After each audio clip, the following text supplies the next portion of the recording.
أشهد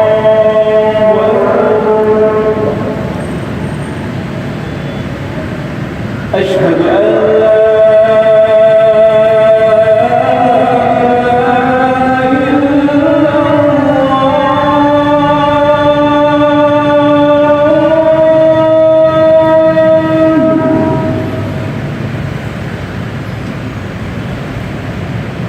أشهد أن لا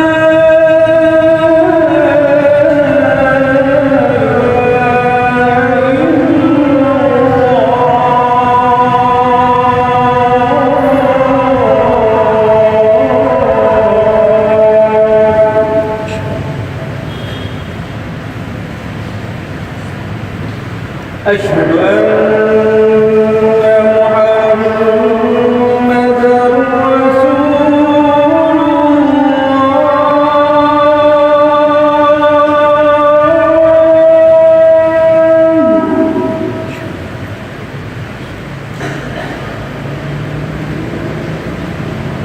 أشهد أن محمدًا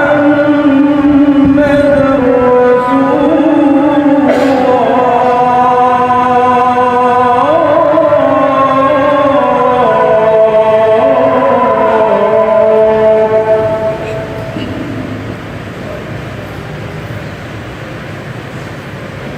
حي على الصلاة.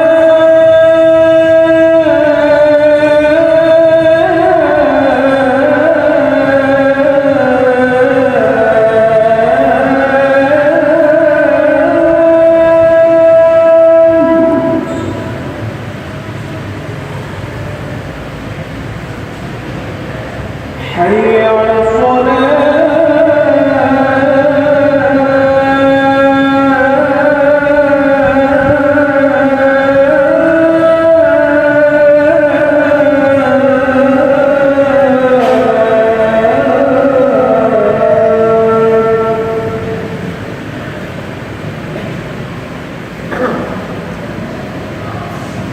حي على الفلاح.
إن الحمد لله نحمده ونستعينه ونستغفره ونعوذ بالله من شرور أنفسنا وسيئات أعمالنا. من يهد الله فلا مضل له ومن يضلله فلا هادي له. وأشهد أن لا إله إلا الله وحده لا شريك له، وأشهد أن محمدًا عبده ورسوله وحبيبه وخليله، صلوات ربي وسلامه عليه وعلى آله وأصحابه أجمعين. أما بعد، فيا معاشر المسلمين وزمرة المؤمنين رحمكم الله، أوصيكم ونفسي بتقوى الله فقد فاز المتقون. قال الله تبارك وتعالى: يا أيها الذين آمنوا اتقوا الله حق تقاته ولا تموتن إلا وأنتم مسلمون. Ma'asyiral muslimin rahimakumullah, segala puji hanya bagi Allah, karena hanya Dia yang pantas dipuja dan dipuji. Hari ini karena karunia-Nya dan rahmat-Nya kepada kita bisa sampai ke tanggal 9 Muharram.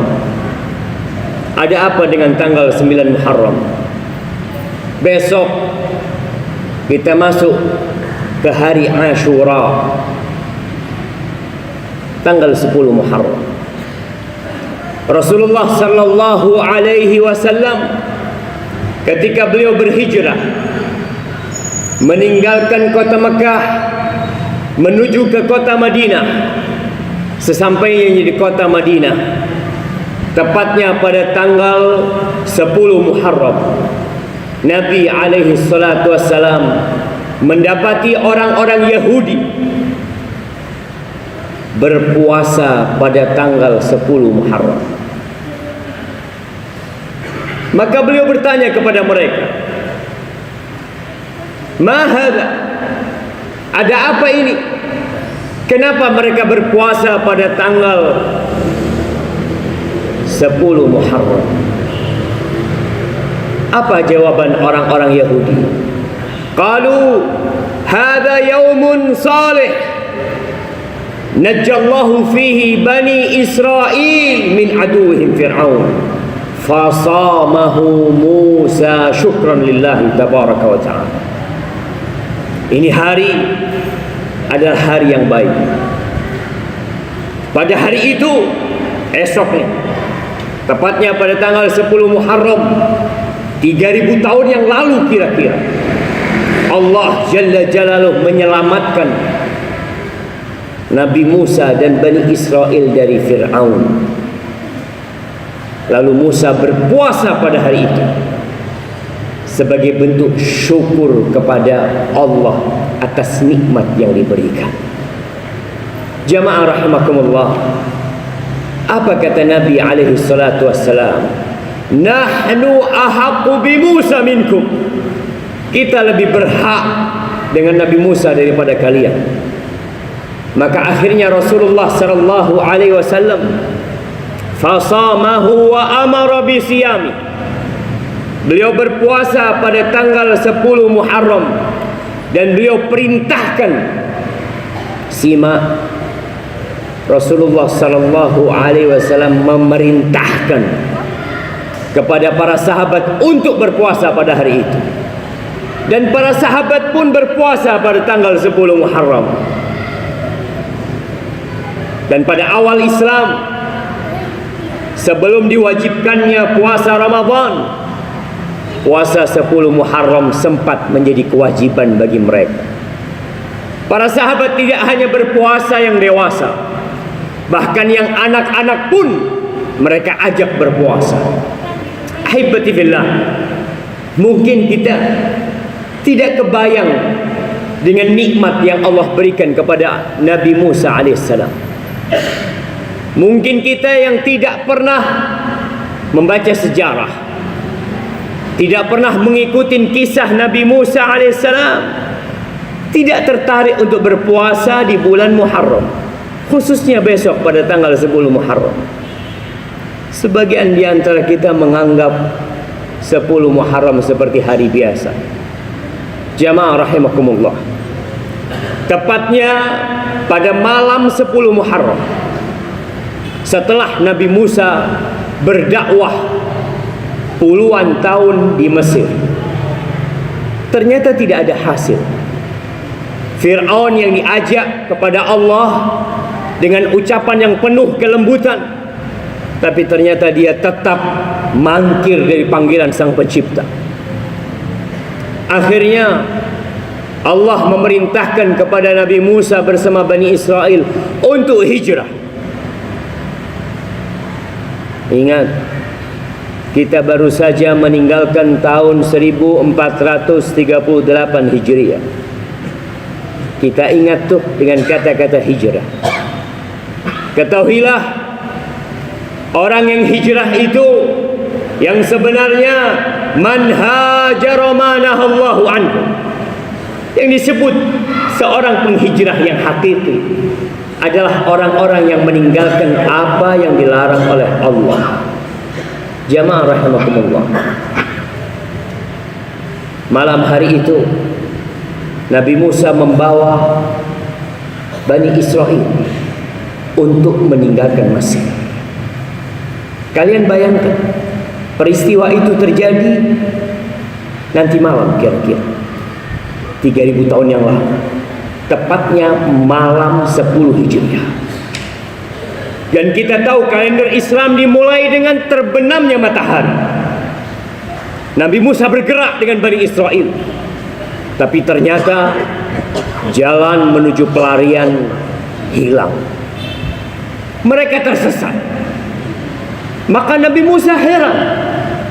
Beliau kembali mengatakan kepada kaumnya, "Mahadha, kenapa kita kok bisa tersesat? Jalan yang sudah dipersiapkan untuk melarikan diri, untuk berhijrah meninggalkan Mesir menuju bumi Allah yang lainnya, di mana mereka di sana bisa menegakkan syariat Sang Pencipta." Apa kata ulama-ulama Bani Israel? Mereka mengatakan, "Inna Yusuf alaihi salam qabla an yamuta akhadha alaina mawthiqan." Nabi Yusuf alaihi salam, sebelum beliau meninggal dunia, beliau mengambil perjanjian buat kita semuanya. Apa isi perjanjian tersebut? "Alla nakhruja min Misr illa bi'idhami." Kalau kita tidak boleh meninggalkan Mesir kecuali membawa jasadnya Nabi Yusuf alaihissalam. Maka tatkala itu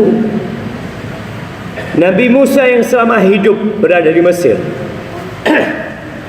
beliau tidak pernah tahu dengan kuburan Nabi Yusuf. Maka beliau bertanya, "Waman yadri qabra Yusuf?" Siapa yang tahu dengan kuburannya Nabi Yusuf alaihissalam? Kata mereka, "Nggak ada yang tahu, kecuali ada satu wanita tua renta yang berumur panjang yang dia tahu sama kuburan Yusuf alaihissalam." Faba'atha ilaiha, diutus orang untuk membawa wanita tua renta ini. Lalu Nabi Musa berkata kepada dia, "Dullini ala qabri Yusuf." Tunjukkan kepada aku di mana kuburan Yusuf alaihissalam. Apa kata wanita ini? Tidak. Hatta tu'tiyani hukmi. Aku nggak akan kasih tahu kecuali permintaanku kau kabulkan. Wanita yang sudah tua renta, yang sebentar lagi mungkin dia akan mati, meninggalkan dunia ini, meninggalkan segala keindahan ini. Apa yang diminta wanita ini? Ingin kembali muda, ingin kembali cantik, ingin kekayaan.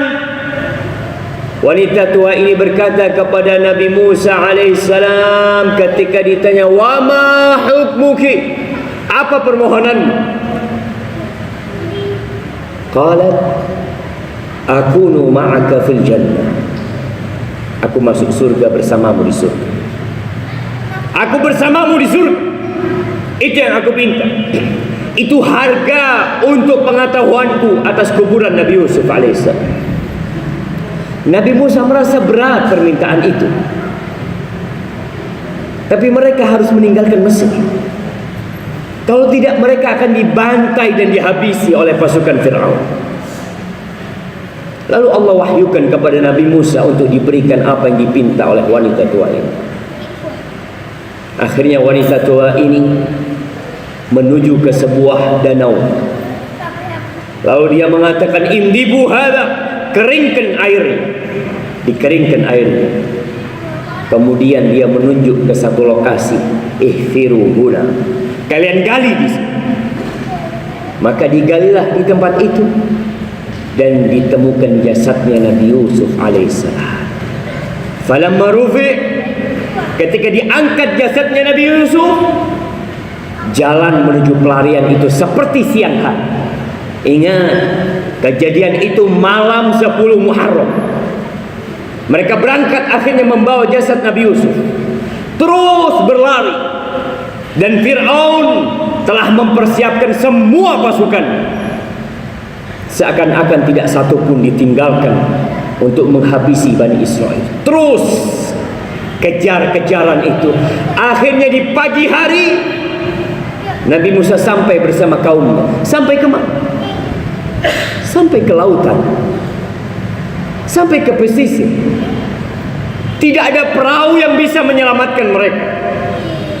Dan tatkala itu pasukan Fir'aun sudah bisa dilihat oleh mereka. Apa kata Allah menceritakan kondisi ini? Tatkala Bani Israel menghadapi lautan di depan mereka dan menghadapi Fir'aun di belakang mereka. Falamma tara al-jam'an qala ashabu Musa inna lamudrakun.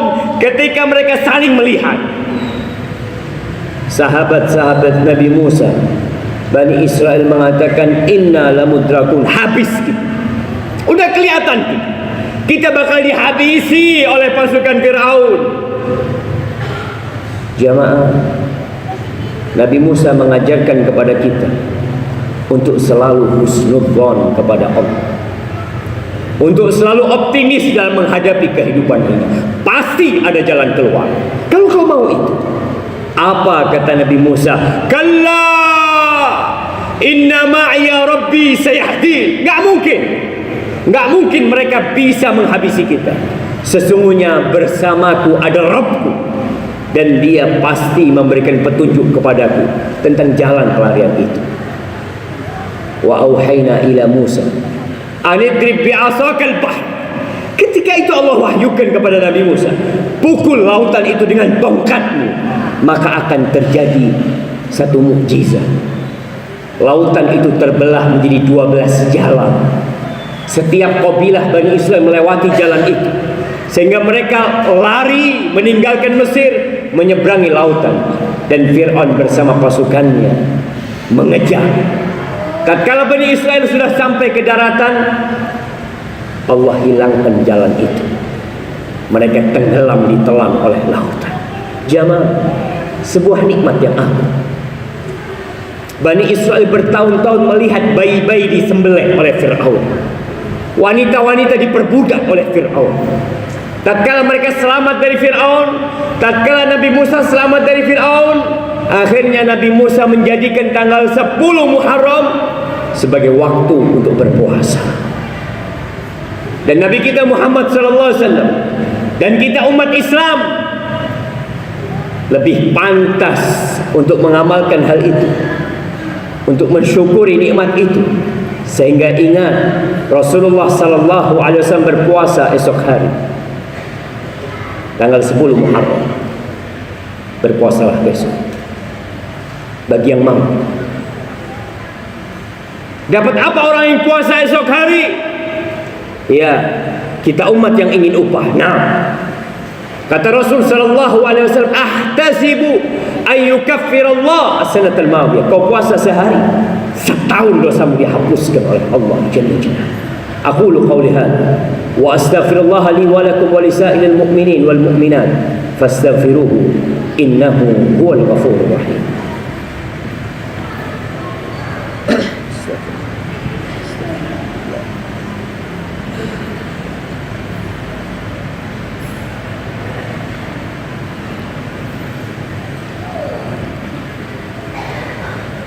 Alhamdulillah Rabbil Alamin,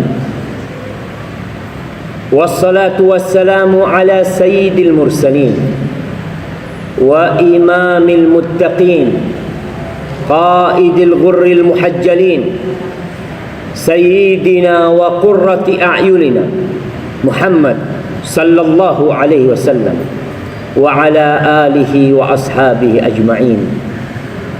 Amma ba'd. Ma'asyiral muslimin rahimakumullah. Ketahuilah bahawa ibadah tidak akan diterima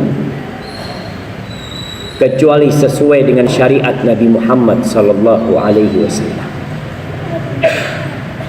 Ibadah tidak akan diterima walaupun sesuai dengan syariat Nabi Muhammad sallallahu alaihi wasallam apabila tidak ikhlas mengharapkan wajah Allah jalla jalaluhu. Itulah kesaksian kita. Kita bersaksi asyhadu an la ilaha illallah. Kita dituntut untuk ikhlas dalam beribadah. Wa asyhadu anna Muhammadar Rasulullah sallallahu alaihi wasallam. Kita dituntut untuk mengikuti tata cara Rasulullah sallallahu alaihi wasallam dalam beribadah. Berkaitan dengan Asyura, ada banyak ritual yang dilaksanakan oleh umat Islam. Mana yang benar? Mana yang seharusnya diamalkan?